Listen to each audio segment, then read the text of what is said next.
दर्शकों ब्रेक तो बाद तुहाडा सब दा भरपूर स्वागत है। पहले सैगमेंट विच डॉक्टर साहब ने जिक्र किया जिस तरह कि अज शहीद उधम सिंह जी का जो 79वां शहीदी दिहाड़ा है, सो इस उपर डॉक्टर साहब ने अपने बहुत ही वधिया विचार पेश किए और साडी सिख कौम नूं यही पूछा कि असी अज कित्थे खड़े हाँ। सो डॉक्टर साहब कोलों हुण आपां जो अज दा दूसरा अहम इशू है उस बारे डॉक्टर साहब कोलों उन्हां दे विचार सुनदे हां। देखण सुन लई तुहाडा सब दा बहुत बहुत शुक्रिया जी। डॉक्टर साहब की कहना चाहोगे? देखो कश्मीर जी कश्मीर वादी इस वेले भारती जुल्म दा अन्ने जुल्म दा शिकार है जी और ਜਿਹੜੀਆਂ ਧਿਰਾਂ ਭਾਵੇਂ ਉਹ ਇੱਕ ਦੂਸਰੇ ਨਾਲ ਸਹਿਮਤ ਨਹੀਂ ਵੀ ਰਹੀਆਂ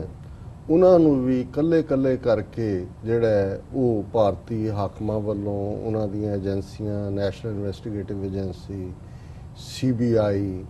और दूसरियां जड़ियां जिन्हां दे कोल अख्तियार है स्टेट दे विच जाके किसी नूं दिल्लीओं चुक के जिहड़ा श्रीनगरों चुक के दिल्ली लै जांदे ने उहदे थल्ले हुर्रियत कॉन्फ्रेंस दे सारे ही लीडर आलमोस्ट किसी दा धी किसी दी जवाई किसी दा उन्हां सब नूं फड़ूंगिया होया जी। और दूसरे पासे ईवन अज ही फारूक अब्दुल्ला जिहड़ा सिटिंग मैंबर पार्लीमेंट भी है उन्होंने चंडीगढ़ सद के उसकी पुछगिछ की कि जी जदों वो जम्मू कश्मीर क्रिकेट एसोसीएशन का प्रधान सी ते 119 करोड़ रुपए की हीरा फेरी आर्टिफिशियल बैंक अकाउंट ये वो ज़ाहिर है महबूबा मुफ्ती ने जी कल कॉल दी है उन्होंने नैशनल कॉन्फ्रेंस में भी दूजिया कि आओ भाई हुण सिर जोड़ के रल मिल के बचा लीए सानू कल्ले नूं मार के कश्मीरियां दी ਜਿਹੜੇ ਮੁੱਢਲੇ ਹੱਕ ਨੇ ਆਰਟੀਕਲ 35A 370 ਉਹਨੂੰ ਇਹ ਖਤਮ ਕਰਨਾ ਚਾਹੁੰਦੇ ਨੇ ਔਰ ਇਹ ਗੱਲ ਗਲਤ ਨਹੀਂ ਹੈ। ਉਹਨਾਂ ਨੇ ਇੱਕ ਪਾਸੇ ਕਿਉਂਕਿ ਜਦੋਂ ਵਡਾਂਗਾ ਧਰਿਆ ਹੋਇਆ ਤੇ ਦੂਸਰੇ ਪਾਸੇ ਉਹਨਾਂ ਨੂੰ ਪਤਾ ਹੈ ਕਿ ਵੀ ਇਹੀ ਨੇ ਆਵਾਜ਼ ਚੁੱਕਣ ਵਾਲੇ ਉਹਦੇ ਚ ਔਰ ਉਹਨਾਂ ਨੂੰ ਵੀ ਜਦੋਂ ਤੁਸੀਂ ਕੇਸਾਂ ਚੜਾ ਲੈਂਦੇ ਹੋ ਭਾਵੇਂ ਜਾ ਕੇ ਉੱਪਰਲੀਆਂ ਅਦਾਲਤਾਂ 'ਚ ਕੁਝ ਵੀ ਨਾ ਨਿਕਲੇ ਲੇਕਿਨ ਜਦੋਂ ਤੁਹਾਡੇ ਘਰ ਰੇਡ ਪੈਂਦਾ ਹੈ ਤੁਹਾਡੀ ਪੁੱਛਗਿੱਛ ਹੋ ਰਹੀ ਹੁੰਦੀ ਹੈ ਤੁਹਾਨੂੰ ਫਿਰ अपना ऑनर तो अपना सुझ रहा होंगे फिर तुसीं बाहर निकल के नहीं देखते भी की हो रहा और ज़ाहिर है कि असी सच्चो सच दे इस मीडियम राही भी हमेशा ही जिथे असी खालिस्तान की आज़ादी और भारत की हुकूमत पंजाब च की कर रही है सिखां नाल संबंधित मुद्दों के उत्ते फोकस करते हैं उत्थे साडा आलमोस्ट एक सैगमेंट रोज़ाना ही वो गवांड दे विच हो रही डिवेलपमेंट्स होण पाकिस्तान के हवाले नाल कश्मीर दे विच भारती जुल्मां की कहानी होए जां भारत भर दे विच 200 मिलियन तो ज़्यादा मुसलमानां और दलितां और ईसाइयां दे उत्ते हुंदे जुल्मां की गल होए उहनूं असीं हाईलाइट करदे और यही कारण है कि काफ़ी वड्डी गिणती दे विच साडे व्यूअर्स जिहड़े कि कश्मीरी पाकिस्तानी और वो सारे इलाकों चों ने दुनिया भर च बैठे हुए उन्होंने तो सानू बहुत सारी इनपुट भी मिलती है और इस तरह जदों कि सानू एक लिखत जिन्हां दा मैं नाम नहीं अनाउंस करांगा और इन्हां दा संबंध जिहड़े दो बॉर्डर डिस्ट्रिक्ट ने जम्मू कश्मीर दे भारती कब्जे वाले जम्मू कश्मीर दे रजौरी और पुंछ उन्हां दे नाल है और इन्हां दी जिहड़ी जानकारी है वो बड़ी करैक्ट जानकारी है क्योंकि सानू जदों कोई चीज़ इनसाइड तो मिलती है तो फिर उसकी रेलेवेंस होर भी होंदी है पर उसका जिक्र करन तो पहला क्योंकि उन्होंने ये गुजारिश की है कि असी किवें रजौरी और पुंछ दोवें ही ज़िले जिहड़े कि मुसलमान मेजोरिटी ने जम्मू कश्मीर दे विच मैं देख रहा सी 2011 दियां ही सेंसस फिगर्स ने 22 ज़िले ने 22 ज़िलियां चों सिर्फ 5 ज़िलियां दे विच हिंदुआं दी मेजोरिटी है जिन्हां दे विच जम्मू है कठुआ है सांबा है उधमपुर है और एक होर है 5 ज़िलियां हिंदुआं दी मेजोरिटी है एक ज़िले दे विच लेह वाला जिहड़ा ज़िला है उहदे च बौद्धियां दी मेजोरिटी है सो 6 नूं छड्ड के बाकी 16 ज़िलियां दे विच जम्मू कश्मीर दे विच मुसलमानां दी मेजोरिटी है सिखां दी आबादी 2% है और मुसलमान क्लोज टू 68-69% ने जम्मू क्योंकि बहुत बार जो असी भी डिस्कस करते हैं या कई बारी प्रभाव यह होंदा है कि जिवें मुसलमानां दी सिर्फ कश्मीर वादी दे विच ही 95-96% मुसलमान पॉपूलेशन है बाकी लद्दाख दे विच बुद्धिस्ट मेजोरिटी च ने जम्मू दे विच हिंदू मेजोरिटी च ने ये गल ठीक नहीं है और ये जिहड़े दोनों ही ज़िले जिहड़े पुंछ और रजौरी जिहड़े कि इधर कश्मीर नाल भी लगते हैं परे जाके 70 किलोमीटर इधर जम्मू ये मुसलमान मेजोरिटी डिस्ट्रिक्ट ने और इन्हां दोनों डिस्ट्रिक्ट्स की आइडेंटिटी इकोनॉमी नूं किवें डिस्ट्रॉय किया जा रहा है ये लिखत सानू उत्थों हासिल हुई है पर इसका जिक्र करने तो पहला मैं समझदा है कि भी जिथे बाहर असी कश्मीरियां दी आवाज़ नूं जिहड़ा हाईलाइट करते हैं, जुल्मां दी कहानी भारती स्टेट ते दसते हैं, उत्थे पंजाब दे विच दल खालसा होए जिन्हां दे विच भाई हरपाल सिंह चीमा, भाई कंवरपाल सिंह, इत्थे सर हरचरणजीत सिंह धामी जिहड़े कि पिछले दिनों च इत्थे आए हुए ने, वो हाईलाइट करते हैं हमेशा ही कि भी कश्मीर च की हो रहा है। और सर सिमरनजीत सिंह मान क्योंकि उत्थे बैठिया इंटरनेशनल नुआंसिस भी समझते हैं सारे इशू दियां, उन्हां दी एक स्टेटमेंट जिहड़ी है वो ईवन जिहड़ा आर्टिकल 35A खत्म करने की लाइन सुप्रीम कोर्ट राਹੀਂ करवाना चाहते हैं, उस दे उत्ते उन्हां दी स्टेटमेंट है और इनू सिख सियासत ब्यूरो ने भी कैरी किया और उहदे च मान साहब ने कहा सहूलतां आज़ादी दा बदल नहीं हो सकदियां, कश्मीर दे मामले सरदार मान ने दित्ती रूस दी मिसाल। और उहदे च जिहड़ी उन्हां दी स्टेटमेंट है उन्होंने कहा कि भी सोवियत रूस दे लैनिन ਅਤੇ स्टालिन ਦੇ ਸਮੇਂ ਉੱਥੋਂ ਦੇ ਨਾਗਰਿਕਾਂ ਨੂੰ ਹਰ ਤਰ੍ਹਾਂ ਦੇ ਖਾਣ ਪੀਣ, ਰਿਹਾਇਸ਼, ਨੌਕਰੀ, ਸਿਹਤ ਅਤੇ ਮੁਫਤ ਸੁਰੱਖਿਆ ਆਦਿ ਸਹੂਲਤਾਂ ਹਾਸਲ ਸਨ, ਪਰ ਫਿਰ ਵੀ ਸੋਵੀਅਤ ਰੂਸ ਦੇ ਰਾਜ ਵੱਖ ਹੋਣ ਲਈ ਬਾਗੀ ਹੋਏ ਅਤੇ ਸੋਵੀਅਤ ਰੂਸ ਟੁੱਟ ਗਿਆ। ਜੇਕਰ ਕਿਸੇ ਮੁਲਕ ਦੇ ਬਸ਼ਿੰਦਿਆਂ ਨੂੰ ਪੂਰਨ ਆਜ਼ਾਦੀ ਨਾਲ ਜ਼ਿੰਦਗੀ ਜਿਉਣ ਦਾ ਹੱਕ ਹਾਸਲ ਨਾ ਹੋਵੇ ਤਾਂ ਉਸ ਰਾਹ ਨੂੰ ਕਦੀ ਵੀ ਜਮਹੂਰੀ ਅਤੇ ਅਮਨਮਈ ਕਰਾਰ ਨਹੀਂ ਦਿੱਤਾ ਜਾ ਸਕਦਾ। ਸੋ ਉਹ ਇਸ ਗੱਲ ਨੂੰ ਕਿਉਂਕਿ ਬਹੁਤ ਸਾਰੇ ਕਹਿਣਗੇ ਬਾਕੀ ਭਾਰਤੀ ਸੂਬਿਆਂ 'ਚ ਵੀ ਦੇਖੋ ਜੀ ਕਸ਼ਮੀਰੀਆਂ ਨੂੰ ਇਹ ਚੀਜ਼ ਸਸਤੀ ਮਿਲਦੀ ਹੈ, ਉਹਨਾਂ ਨੂੰ ਮੁਫਤ ਮਿਲ ਰਿਹਾ, ਕੁਝ ਵੀ ਨਹੀਂ, ਐਸਾ ਵੀ ਕੁਝ ਨਹੀਂ ਹੈ। ਇਹ ਵੀ ਗ੍ਰਾਸ ਰੂਟ ਲੈਵਲ ਦੇ ਉੱਤੇ ਕਸ਼ਮੀਰ ਦੇ ਵਿੱਚ ਵੀ ਅੰਤਾਂ ਦੀ ਗਰੀਬੀ ਹੈ, ਉੱਥੇ ਇੱਕ ਕਲਾਸ ਐਲੀਟ ਕਲਾਸ ਜ਼ਰੂਰ ਇਵੋਲਵ ਹੋਈ ਹੈ ਜਿਵੇਂ ਬਾਕੀ ਸਾਰੇ ਦੇਸ਼ 'ਚ ਵੀ ਹੋਈ ਹੈ। ਔਰ ਮਾਨ ਸਾਹਿਬ ਨੇ ਜਿਹੜਾ ਇਸ ਗੱਲ ਦਾ ਉਹਨਾਂ ਨੇ ਕਿਹਾ ਕਿ ਵੀ ਮੋਦੀ ਦੀ ਅਗਵਾਈ ਵਾਲੀ ਭਾਰਤੀ ਜਨਤਾ ਪਾਰਟੀ ਦੀ ਹਕੂਮਤ ਵੱਲੋਂ ਭਾਰਤੀ ਸੰਵਿਧਾਨ ਦੀ ਧਾਰਾ ਜੰਮੂ ਕਸ਼ਮੀਰ ਵਿੱਚ 35A ਰੱਦ ਕਰਨ ਦੀਆਂ ਕੋਸ਼ਿਸ਼ਾਂ ਦੇ ਹਵਾਲੇ ਨਾਲ ਵਿਚਾਰ ਪੇਸ਼ ਕੀਤੇ। ਔਰ ਉਹਨਾਂ ਨੇ ਮਾਨ ਸਾਹਿਬ ਨੇ ਕਿਹਾ ਕਿ 1948 ਚ ਜਵਾਹਰ ਲਾਲ ਨਹਿਰੂ ਭਾਰਤ ਦਾ ਵਜ਼ੀਰ ਆਜ਼ਮ ਸੀ ਤੇ UN ਦੀ ਸਿਕਿਉਰਿਟੀ ਕੌਂਸਲ ਦੇ ਰੈਜ਼ੋਲੂਸ਼ਨ ਨੰਬਰ 47 ਰਾਹੀਂ ਕਸ਼ਮੀਰੀਆਂ ਨੂੰ ਆਪਣੀ ਕਿਸਮਤ ਘੜਨ ਲਈ ਰਾਏਸ਼ੁਮਾਰੀ ਕਰਵਾਉਣ ਦਾ ਹੱਕ ਯੂਨਾਈਟਿਡ ਨੇਸ਼ਨਸ ਵੱਲੋਂ ਦਿੱਤਾ ਗਿਆ ਸੀ, ਜਿਸ ਤੇ ਇੰਡੀਆ ਦੀ ਹਕੂਮਤ ਵੱਲੋਂ ਜਵਾਹਰ ਲਾਲ ਨਹਿਰੂ ਦੇ ਦਸਤਖਤ ਹਨ। ਉਹਨਾਂ ਦੁੱਖ ਅਤੇ ਅਫਸੋਸ ਜ਼ਾਹਰ ਕੀਤਾ ਕਿ 41 ਸਾਲ ਦਾ ਸਮਾਂ ਲੰਘ ਜਾਣ ਦੇ ਬਾਵਜੂਦ ਵੀ UN ਵਿੱਚ ਸਰਬਸੰਮਤੀ ਨਾਲ ਪ੍ਰਵਾਨ ਕੀਤੇ ਗਏ ਕਸ਼ਮੀਰੀਆਂ ਦੇ ਰਾਏਸ਼ੁਮਾਰੀ ਕਰਵਾਉਣ ਦੇ ਮਤੇ ਨੂੰ ਹਿੰਦੂ ਤੋਂ ਵੀ ਹੁਕਮਰਾਨਾਂ ਨੇ ਮੰਦ ਭਾਵਨਾ ਕਾਰਨ ਲਾਗੂ ਨਹੀਂ ਕੀਤਾ ਤੇ ਅੱਜ ਵੀ ਇਸ ਮਤੇ ਨੂੰ ਮੰਨਣ ਤੋਂ ਇਨਕਾਰੀ ਹਨ। ਉਹਨਾਂ ਨੇ ਕਿਹਾ ਕਿ ਇਹ ਉਹਨਾਂ ਦਾ ਹੱਕ ਹੈ ਕਸ਼ਮੀਰੀਆਂ ਦਾ ਕਿ ਉਹ ਰਾਏਸ਼ੁਮਾਰੀ ਰਾਹੀਂ ਜਿਹੜਾ ਉਹ ਆਪਣੀ ਕਿਸਮਤ ਦਾ ਫੈਸਲਾ ਕਰਨ। ਸੋ ਅਸੀਂ ਸਮਝਦੇ ਹਾਂ ਕਿ ਇਹ ਵੀ ਜਦੋਂ ਚਾਰ ਚਫੇਰੇ ਜ਼ੁਲਮ ਦੀ ਹਨੇਰੀ ਝੁੱਲ ਰਹੀ ਹੁੰਦੀ ਹੈ ਔਰ ਕੋਈ ਵੀ ਤੁਹਾਡੇ ਹੱਕ 'ਚ ਖਲੋਣ ਲਈ ਤਿਆਰ ਨਹੀਂ ਆ, ਜੋ ਮੁਖਤਾਰਾ ਹਿੰਦੂ ਪਾਰਟੀਆਂ ਦਾ ਹਾਲ ਹੈ, ਉੱਥੇ ਸਿੱਖਾਂ ਵੱਲੋਂ ਭਾਵੇਂ ਅਸੀਂ ਆਪਣੀ ਆਜ਼ਾਦੀ ਲਈ ਜਾਂ ਆਪਣੀ ਸਰਵਾਈਵਲ ਲਈ ਲੜ ਰਹੇ ਹਾਂ, ਪਰ ਇਹ ਹੱਕ ਦਾ ਨਾਰਾ ਮਾਰਨਾ, ਹਾਂ ਦਾ ਨਾਰਾ ਮਾਰਨਾ ਇਹ ਇਤਿਹਾਸ ਦਾ ਹਮੇਸ਼ਾ ਹਿੱਸਾ ਰਹਿੰਦਾ ਹੈ ਕਿ ਜਦੋਂ ਕੋਈ ਨਹੀਂ ਸੀ ਖਲੋਤਾ ਸਿੱਖ ਆ ਕੇ ਖਲੋਤੇ ਸੀ ਨਾਲ। ਔਰ ਮਾਨ ਸਾਹਿਬ ਦੀ ਅਸੀਂ ਸਟੇਟਮੈਂਟ ਨੂੰ ਐਪਰੀਸ਼ੀਏਟ ਕਰਦੇ ਹਾਂ। ਔਰ ਦੂਸਰੇ ਪਾਸੇ ਜਿਹੜੀ ਲਿਖਤ ਸਾਨੂੰ ਉੱਥੋਂ ਹਾਸਲ ਹੋਈ ਹੈ ਉਹਦੇ 'ਚ ਉਹਨਾਂ ਨੇ ਲਿਖਿਆ, ਸਤਿ ਸ੍ਰੀ ਅਕਾਲ ਜੀ ਡਾਕਟਰ ਅਮਰਜੀਤ ਜੀ, I am highly fortunate to listen to you live many times. I am from Rajouri, Poonch, a twin border districts of Indian administered Jammu and Kashmir. कि रजौरी और पुंछ ਜਿਹੜੇ ਦੋਵੇਂ ਹੀ ਜ਼ਿਲ੍ਹੇ ਨੇ ਜੰਮੂ ਕਸ਼ਮੀਰ ਦੇ ਭਾਰਤੀ ਕਬਜ਼ੇ ਵਾਲੇ, ਮੈਂ ਉਹਨਾਂ ਦਾ ਵਸਿੰਦਾ ਹੈ। Culturally, we are quite similar to Punjabis. To be it's our language that is Pothohari, a Punjabi dialect or our traditions.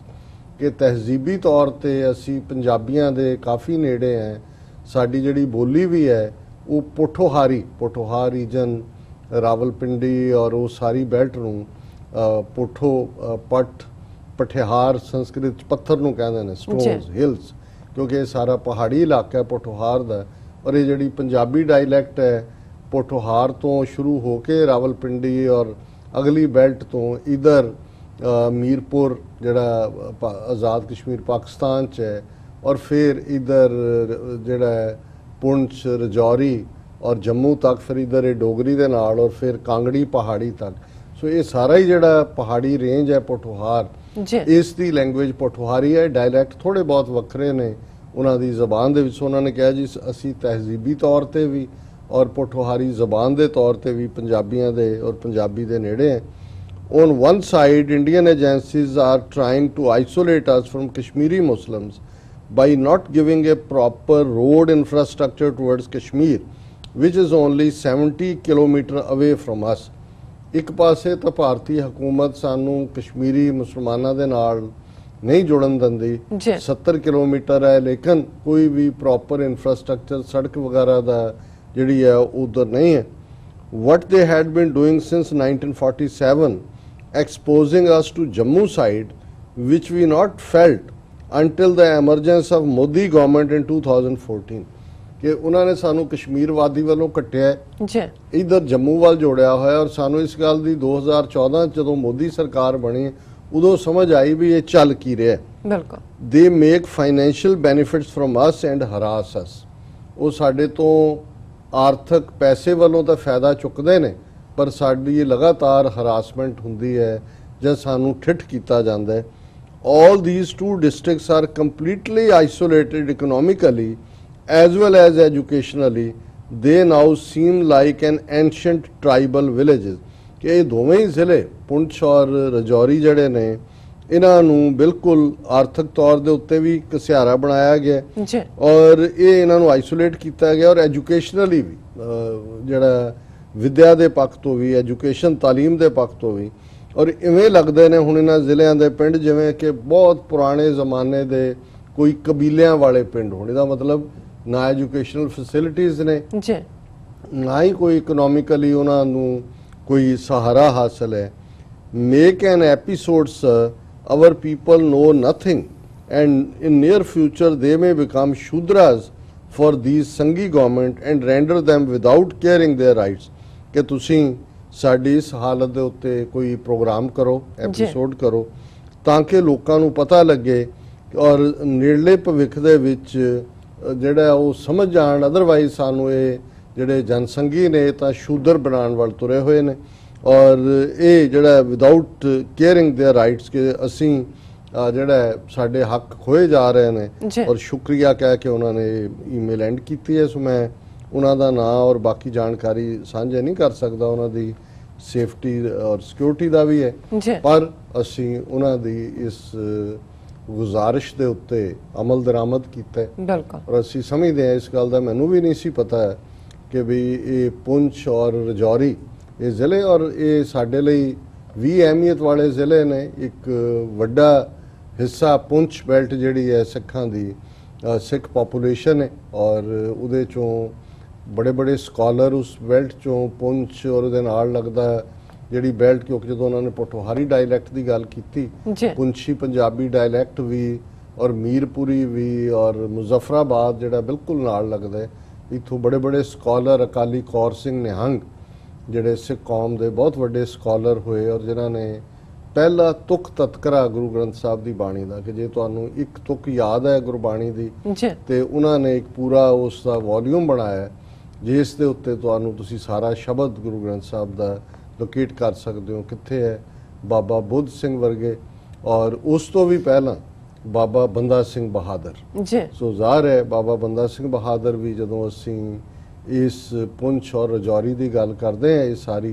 Belt की, सो उन्हां दा संबंध भी जिहड़ा है इस बेल्ट नाल ही सी जिन्हां ने पंजाब दे विच आके हेठली उत्ते लिआंदी और अज भी वड्डी गिणती दे विच और वैसे भी इस सारी बेल्ट दे विच मुसलमान पॉपूलेशन तो बाद काफ़ी साइजेबल सिख पॉपूलेशन है। और जे इहदे कोई शक नहीं है कि इधर क्योंकि जम्मू प्रॉपर दे विच डोगरियां दी डोमीनेंस है और इत्थे ही ये गदार डोगरे जिन्हां ने सिख राज नाल गद्दारी की, अंग्रेज़ां दे पेटे पाया कश्मीर नूं, पंजाब नूं तां पाया ही पाया और गद्दारी दा इनाम जम्मू कश्मीर लिया। फिर किवें इन्हां डोगरियां ने क्यों जे कानून बनाया और कई बार कश्मीर वादी दे मुसलमानां च हुण तां नहीं, हुण तां 30-35 साल च बहुत फर्क पै गया। शुरू च मैनूं याद है कि उन्हां दे मनां च सिख राज दीयां कोई चंगियां यादां नहीं सी ਜੀ ਕਿਉਂਕਿ ਬੇਸ਼ੱਕ ਲਾਹੌਰ ਦੇ ਉੱਤੇ ਸਿੱਖ ਰਾਜ ਰਣਜੀਤ ਸਿੰਘ ਦੇ ਥੱਲੇ ਸੀ, ਲੇਕਿਨ ਇਸ ਬੈਲਟ ਦੇ ਉੱਤੇ ਤਾਂ ਇਹ ਧਿਆਨ ਸਿੰਘ, ਗੁਲਾਬ ਸਿੰਘ, ਡੋਗਰਿਆਂ ਦਾ ਹੀ ਕਬਜ਼ਾ ਸੀ। ਉਹ ਥੋੜਾ ਬਹੁਤ ਨਜ਼ਰਾਨਾ ਲਾਹੌਰ ਨੂੰ ਦਿੰਦੇ ਸੀ, ਉੱਥੇ ਮਨਮਾਨੀਆਂ ਕਰਦੇ ਸੀ ਜੀ। ਔਰ ਇਹੀ ਕਾਰਨ ਹੈ ਕਿ ਉਹਨਾਂ ਦੇ ਲਈ ਜਿਹੜਾ ਉਹ ਡੋਗਰਾ ਰਾਜ ਦਾ ਪੀਰੀਅਡ ਵੀ ਸੀ, ਉਹ ਸਿੱਖ ਰਾਜ ਦੇ ਖਾਤੇ 'ਚ ਹੀ ਪੈਂਦਾ ਸੀ। ਔਰ ਇਹ ਗੱਲ ਮੈਨੂੰ ਬਾਅਦ ਦੇ ਵਿੱਚ ਰਿਅਲਾਈਜ਼ ਹੋਈ ਜਦੋਂ ਮੈਂ ਕੁਝ ਕਸ਼ਮੀਰੀ ਇੰਟੈਲੈਕਚੁਅਲਸ ਨੂੰ ਵੀ ਮਿਲਿਆ। ਉਹਨਾਂ ਨੇ ਕਿਹਾ ਵੀ ਅਸਲ 'ਚ ਸਿੱਖ ਰਾਜ ਦੇ ਵੇਲੇ ਜਿਵੇਂ ਬਾਕੀ ਪੰਜਾਬ ਪਾਕਿਸਤਾਨ ਦਾ ਜਿਹੜਾ ਅੱਜ ਵੱਡਾ ਹਿੱਸਾ ਹੈ ਔਰ ਦੂਸਰੇ ਸੂਬਿਆਂ ਦੇ ਵਿੱਚ ਇੱਕ ਜਸਟਿਸ, ਨਿਆਂ ਜਾਂ ਅਦਲ ਦੀ ਗੱਲ ਸੀ, ਕਸ਼ਮੀਰ ਦੇ ਵਿੱਚ ਡੋਗਰਿਆਂ ਨੇ ਬਹੁਤ ਅੱਤ ਚੁੱਕੀ ਹੋਈ ਸੀ ਔਰ ਬਹੁਤ ਜ਼ੁਲਮ ਕਰਦੇ ਸੀ। ਔਰ ਇਹੀ ਡੋਗਰੇ ਨੇ ਫਿਰ ਜਿਨ੍ਹਾਂ ਨੇ ਪਹਿਲਾਂ ਸਿੱਖਾਂ ਨਾਲ ਗਦਾਰੀ ਕੀਤੀ, ਫਿਰ 47 ਦੇ ਵਿੱਚ ਹਰੀ ਸਿੰਘ ਨੇ ਕੀ ਖੇਡ ਖੇਡੀ ਨਹੀਂ ਖੇਡੀ, ਪਰ ਜੰਮੂ ਕਸ਼ਮੀਰ ਦੇ ਲੋਕ ਜਿਹੜੇ ਨੇ ਉਹ ਹਿੰਦੂਆਂ ਦੀ ਗੁਲਾਮੀ ਦੇ ਵਿੱਚ ਆ ਗਏ। ਔਰ ਉੱਥੇ ਅੱਜ ਕੀ ਹੋ ਰਿਹਾ ਹੈ, ਲੱਖ ਤੋਂ ਜ਼ਿਆਦਾ, ਹੁਣ ਤਾਂ 1.5 ਲੱਖ ਤੱਕ ਫਿਗਰ ਪਹੁੰਚ ਗਈ ਹੋਏਗੀ ਕਸ਼ਮੀਰੀਆਂ ਨੂੰ ਜਿਹੜਾ ਮਾਰਿਆ ਗਿਆ। ਕਿਵੇਂ ਮਾਸ ਗ੍ਰੇਵਸ ਦੀ ਗੱਲ ਹੈ ਔਰ ਇਕਨੋਮਿਕਲੀ ਔਰ ਕਿਵੇਂ ਸਿਸਟਮ ਆਰਟੀਕਲ 35A ਜਾਂ 370 ਤੋੜਨਾ ਐਵੇਂ ਨਹੀਂ ਹੈ ਜੀ। ਹੁਣ ਬੇਸ਼ੱਕ ਜਿਵੇਂ ਮੈਂ ਕਿਹਾ ਹੈ ਕਿ ਵੀ ਇਹਨਾਂ ਦੇ ਤਾਂ ਮੈਜੋਰਟੀ ਵਾਲੇ ਸਿਰਫ 5 ਜ਼ਿਲ੍ਹੇ ਨੇ। ਸੋ ਜ਼ਾਹਰ ਹੈ ਕਿ ਵੀ ਜਦੋਂ ਵੀ ਗੱਲ ਹੁੰਦੀ ਹੈ, ਕਿਉਂਕਿ ਕੁਝ ਹਲਕਿਆਂ ਵੱਲੋਂ ਇਹ ਵੀ ਕਿਹਾ ਜਾਂਦਾ ਹੈ ਕਿ ਜੀ ਕਸ਼ਮੀਰ ਨੂੰ ਕੱਟ ਕੇ ਪਾਸੇ ਕਰੋ, ਜੰਮੂ ਨੂੰ ਅੱਡ ਸਟੇਟ ਬਣਾ ਦਿਓ, ਲਦਾਖ ਨੂੰ ਅੱਡ ਸਟੇਟ ਬਣਾ ਦਿਓ ਔਰ ਇਹਨਾਂ ਨੂੰ ਕੁੱਟੋ ਔਰ ਜੇ ਜਾਂਦੇ ਵੀ ਨੇ ਜਾਣ ਦਿਓ। ਲੇਕਿਨ ਇਹ ਗੱਲ ਜਦੋਂ ਤੁਸੀਂ ਡੈਮੋਗ੍ਰਾਫਿਕਸ ਦੇਖਦੇ ਹੋ ਕਿ ਕਸ਼ਮੀਰ 'ਚ ਕੁੱਲ ਮਿਲਾ ਕੇ 69% ਦੇ ਕਰੀਬ ਜਿਹੜੀ ਹੈ ਉਹ ਮੁਸਲਮਾਨ ਪਾਪੂਲੇਸ਼ਨ ਹੈ ਔਰ 22 ਚੋਂ 16 ਜ਼ਿਲ੍ਹੇ ਜਿਹੜੇ ਨੇ ਉਹ ਮੁਸਲਿਮ ਮੈਜੋਰਟੀ ਡਿਸਟ੍ਰਿਕਟ ਨੇ। ਸੋ ਇਹ ਹੁਣ ਜੇ ਪੁੰਛ ਔਰ ਰਜੌਰੀ ਮੁਸਲਿਮ ਮੈਜੋਰਟੀ ਡਿਸਟ੍ਰਿਕਟਸ ਨੂੰ ਇਕਨੋਮਿਕਲੀ ਇਹ ਟ੍ਰਾਈਬਲ ਬੈਲਟ ਬਣਾਉਣ ਦੇ ਤੁਲੇ ਹੋਏ ਨੇ ਤੇ ਅਲਟੀਮੇਟਲੀ ਕੀ ਹੋਏਗਾ? ਉੱਥੋਂ ਜਦੋਂ ਨੌਕਰੀਆਂ ਨਹੀਂ ਹੁੰਦੀਆਂ, ਰੋਟੀ ਨਹੀਂ ਹੁੰਦੀ, ਕਿਵੇਂ ਦੁਨੀਆ ਦੇ ਵਿੱਚ ਜਿਹੜੀ ਮਾਈਗ੍ਰੇਸ਼ਨ ਹੁੰਦੀ ਹੈ ਉਹਦੇ ਕੀ ਕਾਰਨ? ਉਹ ਉੱਥੋਂ ਨਿਕਲਣਗੇ, ਹੋਰ ਪਾਸੇ ਜਾਣਗੇ ਔਰ ਇਹਨਾਂ ਦਾ ਹੋਏਗਾ ਕਿ ਜੀ ਉੱਥੇ ਲਿਆ ਕੇ ਹਿੰਦੂ ਪੋਪੂਲੇਸ਼ਨ ਵਸਾਓ। ਔਰ ਇਹ ਅਸੀਂ ਆਪਣੇ ਵੀਰ ਜਿਹਨੇ ਸਾਨੂੰ ਉੱਥੋਂ ਬੈਠ ਕੇ ਲਿਖਿਆ, ਅਸੀਂ ਉਹਨਾਂ ਦੀ ਖਾਹਿਸ਼ ਹੀ ਪੂਰੀ ਨਹੀਂ ਕੀਤੀ। ਮੈਂ ਸਮਝਦਾ ਵੀ ਸਾਡੇ ਲਈ ਵੀ ਇੱਕ ਨਿਊ ਪੀਸ ਆਫ ਇਨਫੋਰਮੇਸ਼ਨ। ਬਿਲਕੁਲ ਡਾਕਟਰ ਸਾਹਿਬ, ਤੁਹਾਡਾ ਬਹੁਤ ਬਹੁਤ ਸ਼ੁਕਰੀਆ। ਇੱਥੇ ਲੈਣੇ ਬ੍ਰੇਕ ਤੋਂ ਪਹਿਲਾਂ ਅਸੀਂ ਆਪਣੇ ਦਰਸ਼ਕਾਂ ਤੇ ਸਰੋਤਿਆਂ ਨੂੰ ਫਿਰ ਦੁਬਾਰਾ ਅਪੀਲ ਤੇ ਬੇਨਤੀ ਕਰਦੀ ਹਾਂ। ਵੀਅਰਸ, ਜਿਸ ਤਰ੍ਹਾਂ ਕਿ ਤੁਸੀਂ ਜਾਣਦੇ ਹੋ ਕਿ TV 84 ਮਨੁੱਖੀ ਹੱਕਾਂ ਦਾ ਪਹਿਰੇਦਾਰ ਹੈ। TV 84 ਸਿੱਖਾਂ, ਕਸ਼ਮੀਰੀਆਂ ਅਤੇ ਭਾਰਤ ਦੀਆਂ ਨਾਰਥ ਈਸਟ ਸਟੇਟਾਂ ਦੇ ਲੋਕਾਂ ਦੇ ਸਵੈਲੇਨੇ ਦੇ ਹੱਕਾਂ ਦਾ ਹਾਮੀ ਹੈ। ਅਸੀਂ ਚਾਹਾਂਗੇ ਕਿ ਤੁਸੀਂ TV 84 ਦੀ ਵੱਧ ਤੋਂ ਵੱਧ ਮਾਈਕ ਸਹਾਇਤਾ ਕਰੋ। ਤੁਸੀਂ ਆਪਣੀ ਮਾਈਕ ਸਹਾਇਤਾ ਸਾਡੀ ਵੈਬਸਾਈਟ TV84.tv ਤੇ ਜਾ ਕੇ ਪੇਪਲ ਦੀ ਵਰਤੋਂ ਕਰਕੇ 1 ਟਾਈਮ ਡੋਨੇਟ ਕਰ ਸਕਦੇ ਹੋ, ਮੰਥਲੀ ਡੋਨੇਟ ਵੀ ਕਰ ਸਕਦੇ ਹੋ। ਤੁਸੀਂ TV 84 ਦੇ ਨਾਮ ਤੇ ਚੈੱਕ ਬਣਾ ਕੇ ਸਾਨੂੰ ਮੇਲ ਵੀ ਕਰ ਸਕਦੇ ਹੋ ਸਾਡੇ ਇਸ ਪਤੇ ਤੇ 36-01 37th Avenue, Long Island City, New York 11101 USA, ਜਾਂ ਫਿਰ ਤੁਸੀਂ ਸਾਨੂੰ ਫੋਨ ਰਾਹੀਂ ਵੀ ਸੰਪਰਕ ਕਰ ਸਕਦੇ ਹੋ ਸਾਡੇ ਫੋਨ ਨੰਬਰ ਤੇ 5164060694। Thank you so much viewers, ਤੁਸੀਂ ਨਾਲ ਇਸ ਤਰ੍ਹਾਂ ਹੀ ਬਣੇ ਰਹਿਣਾ। ਮਿਲਦੇ ਹਾਂ ਆਫਟਰ ਦਿਸ ਸ਼ਾਰਟ ਬ੍ਰੇਕ।